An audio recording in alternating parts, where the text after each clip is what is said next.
quand le Seigneur Jésus est venu, Jérusalem, il s'est tenu dans le temple pour y enseigner les gens.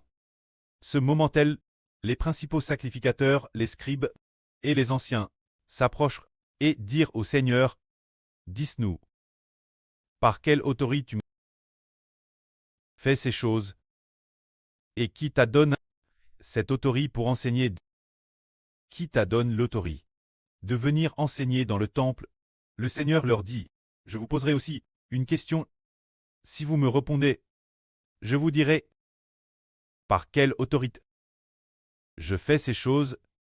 Ils pensaient que le Seigneur Jésus n'avait pas d'autorité pour enseigner dans le temple, mais en réalité, seul le Seigneur avait une telle autorité, car il est le Fils de Dieu.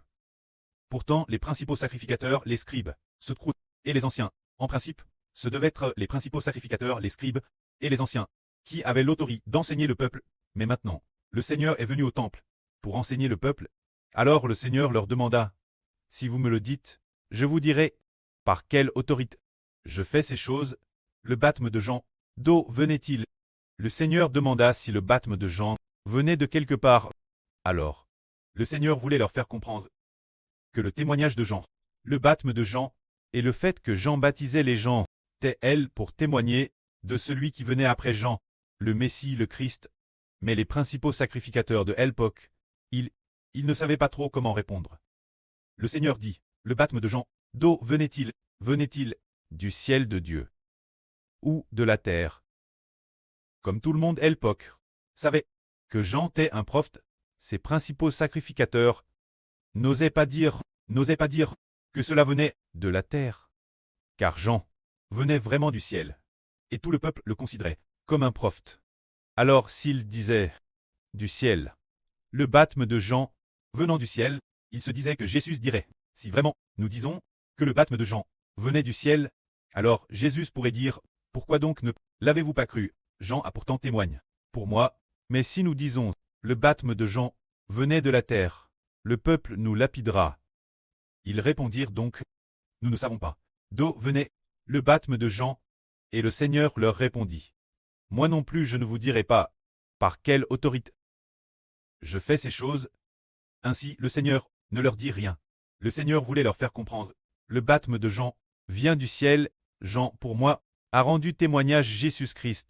C'est pourquoi j'ai l'autorité pour expliquer la vraie au peuple. Le Seigneur voulait dire cela. Ce moment-là, le Seigneur ne leur a pas dit. Ce moment-là, le Seigneur Jésus-Christ a ensuite enseigné une chose. Cette chose est le point central de cette vraie.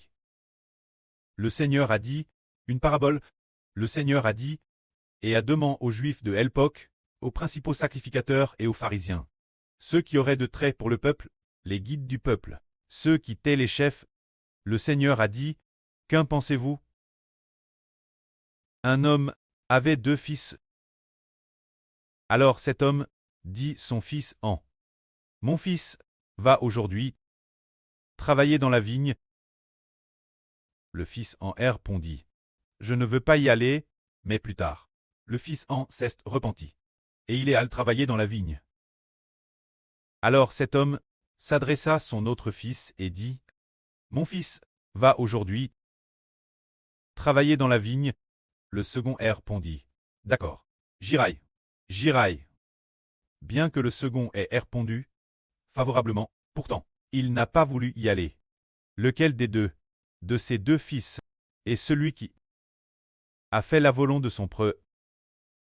Ils répondirent. Ces gens répondirent, c'est le premier. Parce que le fils en est allé travailler dans la vigne. Alors le Seigneur répondit, en vrai, je vous le dis, les collecteurs d'humtes et les prostituées vous devanceront dans le royaume de Dieu, car Jean est venu en vous montrant la voie de la justice. Cette voie de la justice, c'est le Christ, et vous ne l'avez pas cru. Mais les collecteurs d'humtes et les prostituées l'ont cru. Et madame, après avoir vu le Christ, vous ne vous êtes pas repenti. Pour croire en lui, le Seigneur Jésus a dit, cette parabole signifie qu'il y a 2 fils, le fils en et le cadet. Le fils en avait d'abord dit, je ne veux pas aller travailler dans la vigne, mais plus tard il y est allé. Ainsi le fils en est comparable aux collecteurs d'hymnes et aux prostituées. Il se disait, de toute façon, nous sommes des collecteurs d'umpts. Nous faisons le mal depuis longtemps. Quand le Christ, le Messie viendra, nous n'aurons pas besoin de croire en lui. De toute façon, nous faisons le mal. Et nous ne pouvons pas vraiment croire en Jésus. Mais Jean le Baptiste a rendu témoignage au Seigneur. Et après que le Seigneur Jésus-Christ est venu, contre toute attente, les collecteurs d'umpts et les prostituées ont cru en Jésus. Pourtant ils disaient au début, « Oh, nous qui sommes des pécheurs, nous n'osons pas croire en Jésus. Nous sommes tous des pécheurs. Quand le Fils de Dieu est venu, nous n'avions pas de visage pour aller voir Jésus. Nous ne savions pas quoi faire. Peut-être que Jésus ne nous aimait pas non plus.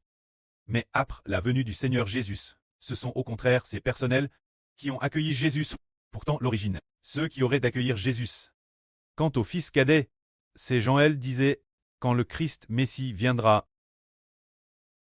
nous croirons tous en lui. Parce que les livres des prophètes ont prophétisé, l'un appelle le Christ Messie doit venir. S'il vient, nous croirons en lui, nous les pharisiens. Et les scribes, nous croirons tous en lui. Ils disaient tous, oui, le Christ Messie, quand il viendra, nous croirons en lui. Il a la parole de Dieu. Mais quand le Messie, le Seigneur Jésus-Christ, est venu, ils n'ont pourtant pas voulu croire en Jésus, mais ils ont plus rejeté Jésus. C'est pourquoi le Seigneur a dit, les collecteurs d'umpts et les prostituées devanceront les pharisiens dans le royaume de Dieu. Et aujourd'hui, c'est la madame chose. Quand le frère Héber est venu, les religieux ne connaissaient pas le frère Héber, mais les gens ordinaires. Les frères et sœurs qui avaient commis beaucoup de PHX ont au contraire voulu l'accueillir. TRS volontiers. Pour travailler ensemble, finalement par le Seigneur Jésus-Christ. Et le précleste, nous avons été des fils pour très nobles. On voit donc que le Seigneur dit, les collecteurs d'umpts et les prostituées entrent avant vous dans le royaume de Dieu. Regardons encore. Il y a une femme, comme le rapporte la Bible, une femme, cette femme, elle, un jour le Seigneur Jésus-Christ, chez un pharisien nommé Simon, l'invite dans sa maison, ce Simon n'était pas Pierre, c'était un autre Simon. Alors pendant qu'il y était, le Seigneur Jésus-Christ s'y trouvait, dans la maison de cet homme. Une femme, approche du Seigneur, cette femme, une pécheresse, c'était peut-être une prostituée. Elle est venue devant le Seigneur, a vers du parfum, sur les pieds du Seigneur, les a essuyés avec ses cheveux, les a mouillés de ses larmes, et n'a cesse de baiser les pieds du Seigneur. Elle versait beaucoup de larmes. Ce moment-là, le pharisien Simon, celui madame qui avait invité le Seigneur Jésus-Christ, ce repas, se disait en lui-même, si Jésus était un prophète, il saurait, quelle femme, c'est elle. Cette femme, c'est une prostituée, une pécheresse. Alors le Seigneur dit aussitôt, cet homme nomme Simon. Simon, j'ai quelque chose à te dire. Et il répondit, Maître parle.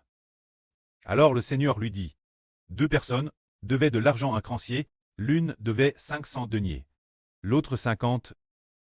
Comme tous deux n'avaient pas de quoi rembourser, le créancier remit leur dette tous deux. Lequel des deux l'aimera le plus? Ce créancier. Simon répondit, je suppose que c'est celui qui il a le plus remis. Parce qu'il devait beaucoup, et que toute sa dette a été remise. C'est pourquoi il aime davantage le créancier, l'aime davantage, et lui est reconnaissant. Le Seigneur lui dit, tu as bien jugé.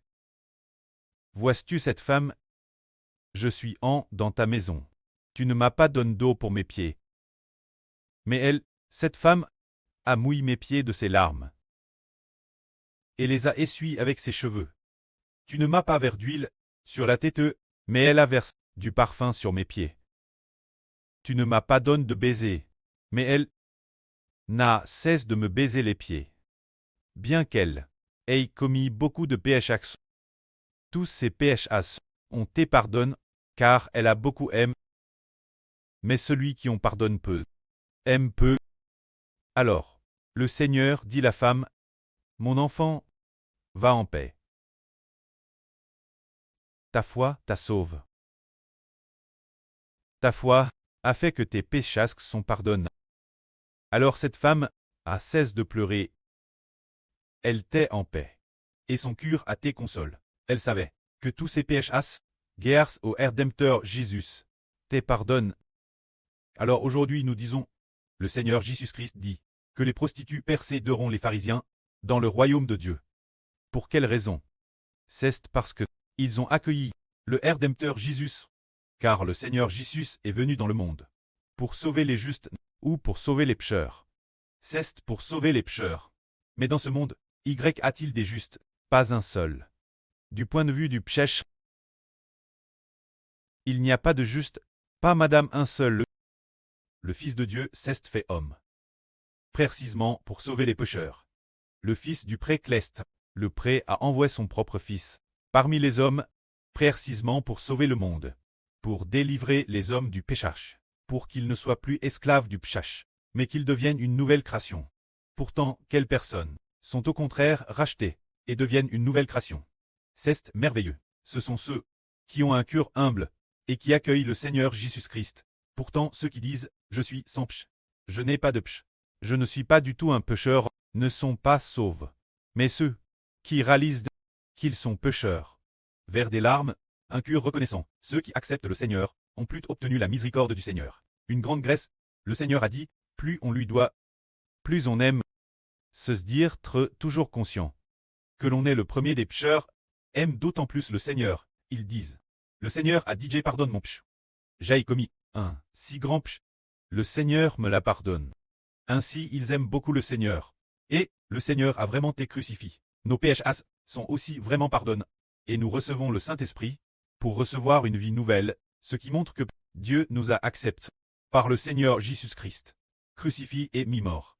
Ainsi le Pré-Cleste, cause du Seigneur. Et aussi parce que nous croyons au Seigneur, nous accepte, pardonne nos péchés. Alors dans notre esprit, nous avons aussi la paix. Et parce que le Pré-Cleste pardonne nos péchés, il a par le Seigneur Jésus mis la vie nouvelle en nous, faisant de nous de nouvelles créatures. C'est cela. Le Seigneur est venu dans le monde, et pour sauver les pécheurs, c'est la vraie. Que la gloire soit auprès et au Seigneur. Amen.